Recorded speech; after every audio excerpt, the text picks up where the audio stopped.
Hey guys, Andrew here, welcome back to Tutorial, and in this video I'm going to show you how to create a public group on Zotero. So you want to sign into your Zotero account, click on groups at the top. Here right below the word Zotero groups you'll see create a group. If you're not sure how to create groups, you can also watch this little video here where it's telling you Zotero how group. you can create groups, but regardless, let me show you how to do it. Click on create a new group. Then at the top, you can give your group a name. Let's call this one family, for example.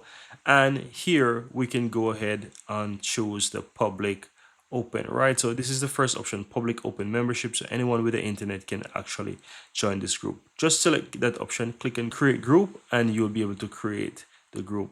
Keep in mind that there are times when you'll try to create it and you might have a server error just like this. You just need to try again and create your group. But that's it. That's how you go ahead and create a public group by simply choosing the public open membership, and you can create a group. And that's it. Very easy and very simple.